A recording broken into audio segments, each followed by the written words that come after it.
Imposto sobre Pokémon é roubo.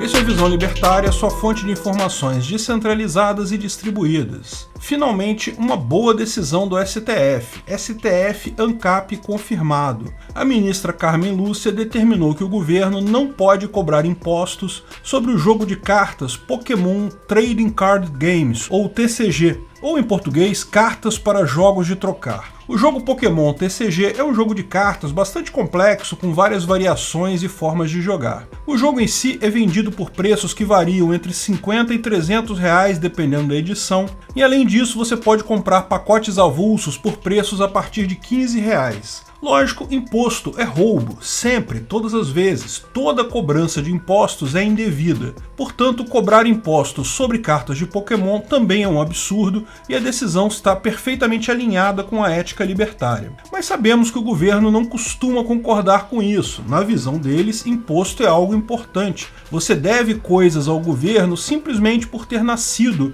na área geográfica do Brasil ou fazer negócio voluntário com outras pessoas nessa mesma área. O que houve então? Como Carmen Lúcia vestiu a sua capa ANCAP e tomou tal decisão libertária? Paulo Guerizardi vai usar o seu ataque bola de imposto. Carmen Luciossauro, use jato constitucional. Aê, derrotou Paulo Guerizardi. Bem, vale a pena entender um pouco sobre o que são tributos do ponto de vista da legislação positivista brasileira e principalmente quais são as pouquíssimas exceções que a Constituição brasileira nos dá no que tange a tributos. Sim, até o próprio Estado fica tão chocado com o quão imoral é o ato de tributar alguma coisa, de cobrar impostos, que até eles mesmos que vivem de impostos colocaram alguns limites nessa palhaçada positivista.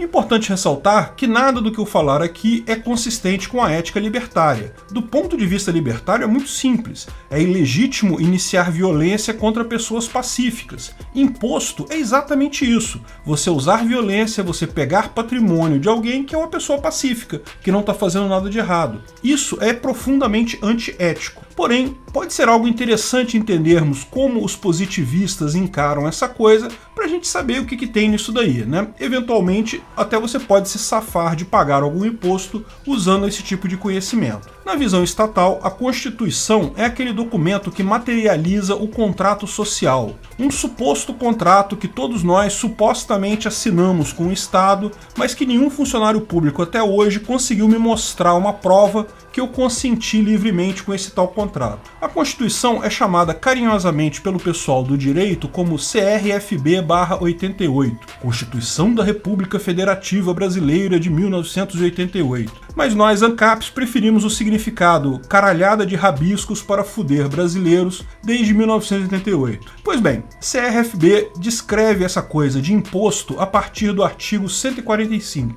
O artigo 145 diz: a União, os Estados, o Distrito Federal e os municípios poderão instituir os seguintes tributos: impostos, taxas e contribuições de melhoria. Portanto, deve-se entender que tributo é uma palavra genérica que descreve 3 espécies de tributo. Imposto é aquele tributo que é cobrado quando o governo cobra alguma coisa para se financiar. Portanto, não há nenhuma contrapartida do governo para impostos. Muita gente acha que, por exemplo, o IPVA, aquele imposto caro que você paga por ter um carro todo ano, é para manter as estradas. Não, imposto não tem relação com nada que o governo faça. Imposto é só para financiar o governo. Ele não precisa retornar nada do seu imposto. É só roubo mesmo. As taxas, ao contrário, é quando o governo supostamente retorna alguma coisa para você. Ele presta um serviço para você. Por exemplo, se você resolve entrar na justiça contra outra pessoa, você vai estar usando a justiça estatal, que é um serviço que o Estado presta para você. Você tem que pagar as chamadas taxas processuais. Em tese, você só paga quando você usa o Estado para alguma coisa.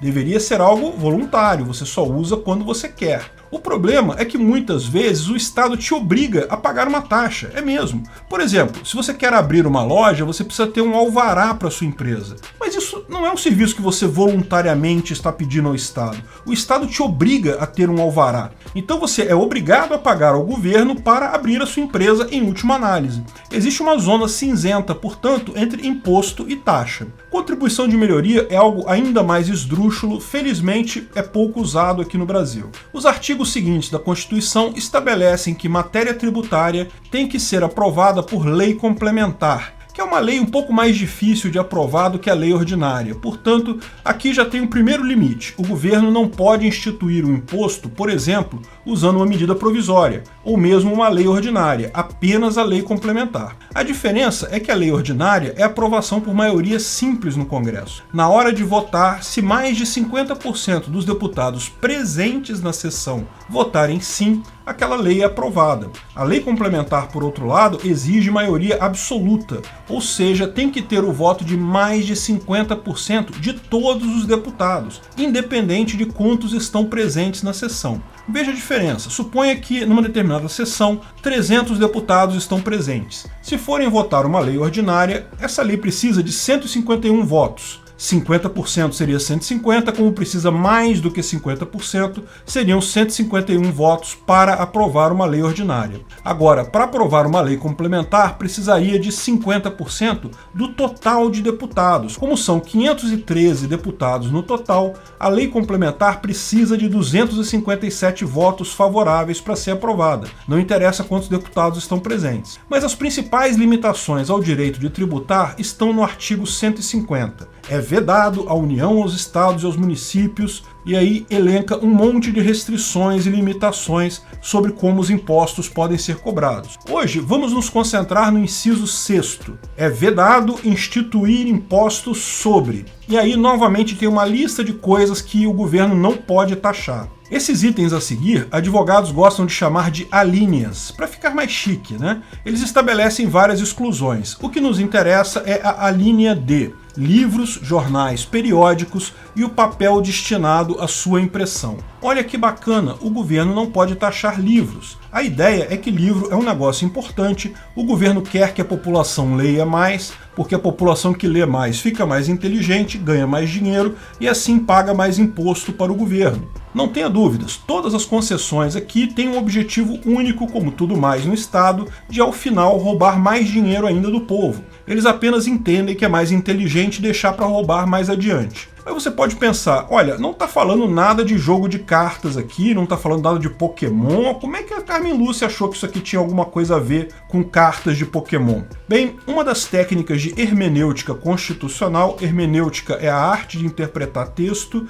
hermenêutica constitucional é a arte de interpretar o texto da Constituição, ela diz o seguinte: você tem que levar em conta a motivação do constituinte originário. Quem que é o constituinte originário? Bem, eram os deputados que foram eleitos lá em algum momento, lá dos anos 1980 e alguma coisa, justamente para escreverem a Constituição. Foi eleito um Congresso só para isso. Sim, não basta obedecer ao que está escrito diretamente na lei, deve-se entender o que o constituinte tinha em mente quando escreveu aquilo. Mas espera, eram 500 e tantos constituintes, Aécio Neves era constituinte, Lula era constituinte, tem uma montanha de corruptos lá que era constituinte. Como imaginar o que esse povo pensou na hora de escrever esse artigo? Se é que pensaram alguma coisa, isso aí não foi alguém dando propina para alguém para aprovar isso daí. Bem, existem os anais da Assembleia Constituinte. Eles registram tudo o que foi discutido no Congresso nessa época, e sim, isso serve como base para a interpretação da Constituição. Além disso, existem vários pesquisadores na área jurídica, chamados doutrinadores, que também emitem a sua opinião sobre isso, e essa opinião pode ser também usada como base hermenêutica. Existem estudos sobre, por exemplo, como essa imunidade evoluiu na história. Já havia uma imunidade similar a essa na Constituição lá do Getúlio Vargas, e por aí vai. Veja, a linha diz que livro é isento. Mas livro é só quando é de papel? E se for um e-book, também é isento? E se o livro é isento e o papel para o livro é isento, um pendrive que tenha um e-book é isento? O fato é que existem inúmeros entendimentos quanto a isso. No final das contas, quem decide, adivinha, é o Supremo. Como vocês podem imaginar, o produtor das cartas de Pokémon TCG alegou que, poxa, é quase um livrinho, é um monte de coisa escrita em papel, né? Um monte de coisa escrita ali. E a Carmen Lúcia concordou que, segundo ela, a lei precisa ser lida de forma ampla e as cartas podem sim estimular o público infantil a se familiarizar com meios de comunicação impressos, atendendo, em última análise, à finalidade do benefício tributário, assentiu a ministra. Ou seja, o que ela quis dizer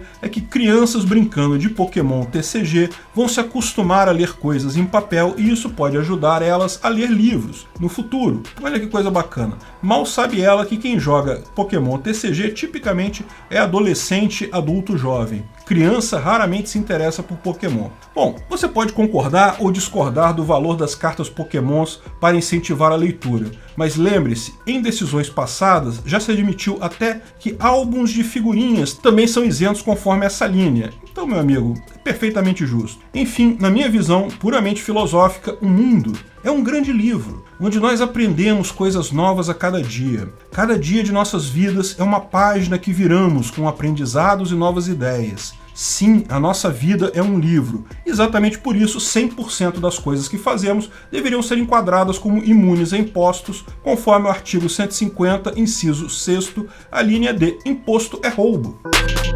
Obrigado por sua audiência. Esse artigo foi sugerido por Japa do Katsuya, escrito e narrado por Peter Turguniev. Esse vídeo foi um oferecimento de armataweb.com, cloud e serviços de data center, 100% de compromisso com a satisfação e privacidade dos clientes. Aceitamos Bitcoin, veja o link na descrição do vídeo. Se você gostou desse vídeo, clique no like e compartilhe ele em suas redes sociais. Se inscreva no canal para nos ajudar, clicando no botão vermelho abaixo. Se quiser ser avisado de novos vídeos, clique no sininho ao lado. Até a próxima!